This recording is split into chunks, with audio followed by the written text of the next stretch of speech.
Patrick will be resurrecting an old favorite, the single scoop strawberry cone with a chocolate dip. Just look at that concentration. Oh, a little shaky on that entry, but just look at that form.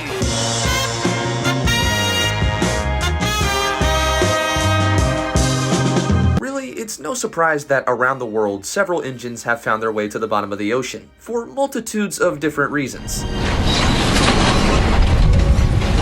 For about 40 years, these subway cars carried commuters across the boroughs of New York City. And today I thought it'd be fun to talk about the Stanier 8F locomotives that were on the SS Thistlegorm, one of, if not the most famous shipwrecks in history. Alright, maybe just one of, which tragically sunk on October 6th of 1941, but also left us with some slight treasures. Like I said, the Thistlegorm is a very famous shipwreck and diving location, which I can't say I'll ever go to, since the ocean scares me more than Mattel and fair use policies. But with that being said, there's a lot of information on the sinking of the Thistlegorm already out there. So instead, today I thought it'd be fun to talk about the locomotive specifically. And to do so, I've brought on the help of a professional when it comes to train history, the man himself, Train of Thought. 'Tis I, the train fact man. Plus, with our collective power levels being over 50,000, you can't really stop us. So be sure to check out his video on the same subject, and let's go ahead and jump into it. The Thistlegorm is one of the most well-known wrecks for enthusiast divers and maritime hobbyists. If you'd like to hear more about the sinking itself, I recommend my video like said. But one of the things that made this ship and wreck so fascinating is what went down with it. Destined for Alexandria in Egypt, she left Glasgow on her final voyage on the 2nd of June 1941.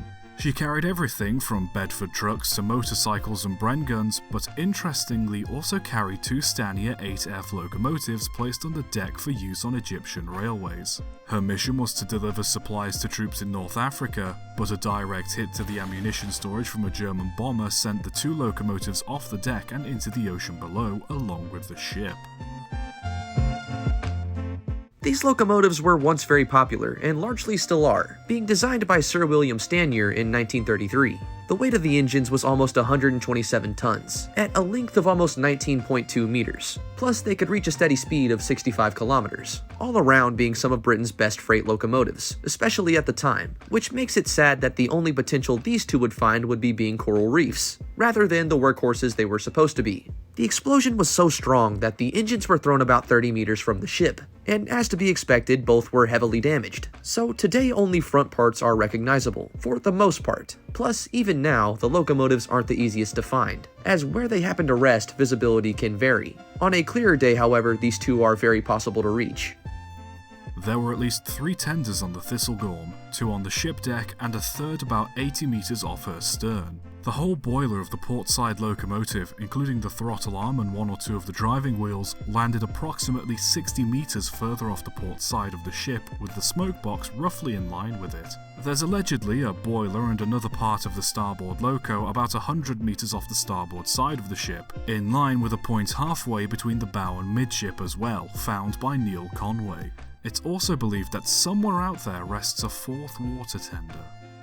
Like I said earlier, I can't say I'm much of an ocean guy. I'll definitely drink a Yingling and watch a 45-minute documentary on the evolution of squids, just like the next guy, but that doesn't mean I want to meet one face to face. That being said though, if there ever were to be an occasion I would go diving, or perhaps encourage you guys to look into, the Thistlegorm and her treasures are definitely top of the list.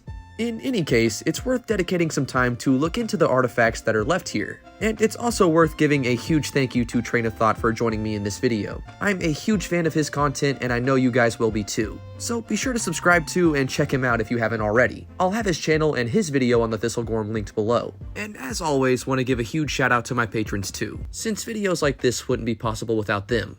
Thank you, dear patrons. Your business is appreciated. So consider checking that out too if you want to support the channel more. As always, guys, thanks again for watching. And with all of that being said, subscribe for more.